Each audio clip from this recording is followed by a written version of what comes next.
Konnichiwa minasang, hello everyone! Ako po si Giselle, Pinay Mom sa Japan! Japan! Ayan mga tomodachi, and for today's video, ito is parang part 2 nung nakaraan kong video sa aking mga prepare para sa kindergarten ni Joichiro. So, yung nakaraang video is yun is yung mga nakalista talaga ng mga kailangan ni Jochang sa pagpasok niya sa kinder. Yun yung talagang mga must have. And this time naman, ang ipapakita ko naman sa inyo is yung mga pinamili ko na iba pang gamit na magagamit niya sa kinder. So, let's get started. Ayan. So, unahin na natin itong mga anik-anik na maliliit. Ayan. So, ipapakita ko sa inyo is this one. Ayan. Alam nyo ba kung saan to gagamitin mga tomodachi? And dahil nga nung mga nakaraan is puro Shinkansen or mga tren, yung mga gagamitin niya is ayan. Ganun pa rin ang mga binili ko. Ito naman is panglagay sa sapatos. Dito sa may likod ng sapatos para malaman niya kagad na sa kanya yung sapatos. So, pwede rin siyang lagyan ng pangalan. Ayan. And then, ito naman is panlagay sa payong or sa bag. Para alam niya talaga na sa kanya yon.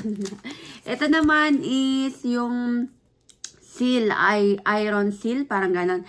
Na ipandidikit ko, plano kong idikit sa kanyang apron and sa kanyang sombrero. Para malaman niya talaga na sa kanya yung gamit na yon. Dahil pare-pareho nga sila ng mga gamit. Katulad ng sapatos, sombrero, tsaka yung parang apron nga nila is kailangan may palatandaan siya. And ito rin naman is, ayan, iron seal din siya na pwede mong sulatan ng kanyang pangalan na ididikit mo sa kanyang mga gamit tulad ng mga bag or pwede rin sa mga damit. Ayan. And then, ito naman yung pen na gagamitin sa pagsulat sa kanyang pangalan na pwede ito sa tela. Ipansulat. Ayan. And then, ito naman is yung panlagay sa kanyang, ang tawag dito? Ano ang tawag dito dyan? Nakalimutan ko ang tawag. Uy, dito. Para hindi siya masugatan. Ayan, pantakip lang dito sa pantakip sa, ano nga tawag dito? Nakalimutan ko. Sorry, nakalimutan ko. Basta ito yung ilalagay kasi sa nameplate. Nakadikit. Pardible. Ayun, pardible. And then, ito naman is blue. Blue lang siya na tali na ilalagay ko doon sa kanyang apron para palatandaan din na sa kanya yan. Okay? Kailangan kasi is may pangsabit daw yung apron niya. Ayun lang. And then, ito nga pala, mga plastic bag. Vinyl. Ayan, ito naman is lalagyan niya ng maruruming damit. Marurumihan na damit. So, kailangan din kasi is magdadala ka ng sarili mong plastic bag na lalagyan mo rin ng pangalan. And, binilang ko rin siya ng towel. Towel. Ayan. Na trend pa rin, as usual. Trend pa rin. Ayan. And then, antay. And ito naman is Mickey Mouse. Ang cute. Binilang ko siya dito na picnic sheet. Or, yan. Pang isahang tao. Kasi, magagamit niya ito pagdating ng panahon. Sabi kasi nila is, may darating ng time na kailangan magdala nila ng ganito. Yung mauupuan nila. Yan. Parang picnic sheet na pang isang tao lang. And then, proceed naman na tayo dito sa mga damit. Mga damit. Ayan, so, unahin ko na ito munang in-order ko sa Shein. Ayan. Ito is pinaplano kong gagamitin niya sa opening ceremony. Na, ito ito yung pambaba kasi nila sa opening ceremony. So, sa ibang mga kindergarten is naka-formal attire sila. Pero dito sa papasukan ni Jochang is itong uniform nila na short pants. And ito na yung ipapartner ko. Sa ibang mga kindergarten is naka-formal attire. Pero sa school ni Jochang is yung short to pants. And then kahit anong pang itaas, basta hindi siya yung agaw pansin. Ayun. And so, let's proceed. Ayan. Maraming medyas para kay Jochang. Ayan. Tatlong set. Ayan. Ang cute-cute kasi, oh. Mga pagkain. Hamburger, french fries, and drinks. Ito pa. Maikli-ikli. Ayan. And then, ito pa, more medyas, more fun. Kasi alam kong sobrang kakailanganin na ng medyas. Ayan. And then, ito ay pang inner. Ito 4 na pirasong pang inner niya. And then, meron akong bilhin sa kanya na brief. Brief. Ayan. Ang cute-cute kasi mga Shinkansen na naman. And alam nyo ba na bago nga sumapit ang kinder is, sa wakas, nagpupupo na si Jochang sa toilet. Ayan. So, ikukwento ko na lang kung paano nangyari yan. And then, ito pa mga tomodachi. Ayan. T-shirts para pag nagtag-init na. Ayan. Puro Shinkansen pa rin, oh.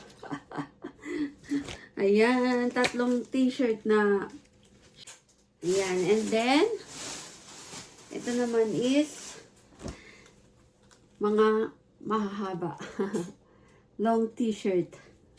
3 piraso din. Ayan. Mura lang to mga tomodachi. Sa Nishimatsuya ko lang to nabili doon niya sa pinakamurang bilihan ng mga damit ng bata. Damit or gamit ng mga bata. Ayan. 3 mahaba. And then ito rin. Mahahaba. Kasi sale ito. Ito nga itong next ko ipapakita sa inyo. Itong 4. 199 yan lang. Kung di ako nagkakamali. Ayan. Yan. Mga long sleeve. Kasi kapag tag ito, malamig pa yung spring sa pasukan. Medyo malamig pa ng konti. And then autumn at saka winter. Mas marami kasi yung paggagamitan niya ng malamig kesa sa summer. Ayan. And then, 2 shorts. Ayan. Pambaon niya lang for emergency na. Tawag dito. Mabasa yung kanyang uniform na short pants. And then, 2 pants. At marami pa naman kasi siyang pants. At saka mga shorts. So, pandagdag lang, di ba, sa kanyang mga gamit. Ayan, so kwento ko nga lang, pinilit ko talaga si Jochang na mag-potty train or yung makapag-poop talaga siya sa toilet. Kasi yung pag-ihi naman niya, walang problema, nakakaihi na siya sa toilet. Pero yung pag-poop niya talaga dati is sa diaper siya pumupoop. Kahit naka-brief na siya, pag-iihi siya kasi, nakakaihi siya, di ba? So, naka-brief na nga siya, naka-training brief na siya. Training pants, ganon. Pero pag pupupo siya talaga, siya yung nagkukusa, nagpapalit ng diaper.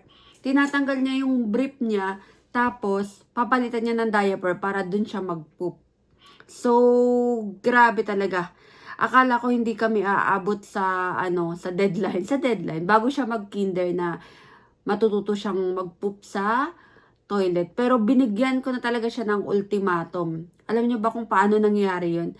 As in, tiniis ko talaga si Jochang ng 1 araw o kalahating araw. Basta pagka umaga hanggang pahapon na kung wari galit ako sa kanya, hindi ko siya pinapansin. Tapos sabi ko, pag hindi ka nagdumi sa toilet, talaga namang magagalit si mama. Sabi ko, nagagalit si mama kasi hindi ka pa nagpupupo sa toilet. So, hindi ko siya pinapansin talaga. Kahit umiyak siya, hindi ko siya pinapansin. Ayun, hanggang sa, sabi ko, hindi talaga kita huhugasan kapag diyan ka nagpupo sa diaper mo. Hindi kita huhugasan. Bahala ka dyan. Bahala ka sa buhay mo. Ikaw ang maghugas, sabi ko sa kanya. Pero, alam nyo ba yung puso ko, ang sakit na sinasabihan ko siya ng ganun. Pero, wala akong choice kasi itratry ko lang, sabi ko, kung baka gagana sa kanya. And ayun na nga mga tomodachi dahil siguro sa pagka-frustrate niya kasi nagagalit na nga ako. Tas di ko siya pinapansin. Nagpupo talaga siya. Nung araw na yun, nagpupo siya sa toilet and success talaga. And from that day, ayun, nagpupupo na talaga siya sa toilet ng bonggang-bongga. Kaya, bago mag-kinder is, nakaabot kami. Ayan, din alam nyo ba, meron pa yung istorya nung nag-train ako sa kanya ng after ko siyang matrain ng pag-ihi, na-train ko na rin siya ng pagpupo. Nakadalawang beses na kami successful na nakapagpupo siya dati. Kailan pa yun? Ang tagal na. Last year pa. Pero ang nangyari, sa sobrang excited ng mama nyo, nandito kami sa Japan, di ba? So may mga pindot-pindutan doon, di ba? Na panghugas, automatic na panghugas ng puwet. Napindot ng mama nyo. Napindot ng mama nyo yung panghugas ng puwet. And syempre, nagulat ang bata kasi bata yun. Nagulat siya, natakot siya, nashock siya dun sa pusit-sit sa kanyang puwet. Simula nun, never na siya nagpupu sa toilet. So, dapat talaga, supposed to be is, ang tagal na niyang na-train na pagpupo. Pero kasalanan ko, dahil nga sa sobrang excitement or sa sobrang akala ko kayang-kaya na niya, hindi ko naisip na baka mabibigla siya, ganun. So, ayun na nangyari. After nung scene na yon, after nung nangyari na yun na napindot ko yung panghugas ng puwet na automatic, hindi na siya nagpupo. Kaya, ayun, sa pangalawang pagkakataon kami, pahirapan akong nag-train sa kanya ng pagpupo. Pero, anyway, successful naman kasi umabot bago mag-kindergarten. Ayun. And yun lang naman, napakabilis pala ng mga pangyayari. Ayan. Ayan nga mga tomodachi. And so, excited na ang inyong mama. Dahil papasok na nga ang ating Japinoy. So, abangan natin yung mga magiging video natin kapag papasok na ang batang Japinoy. So, yun lang naman mga tomodachi. Thank you for watching. See you on my next vlog. Bye!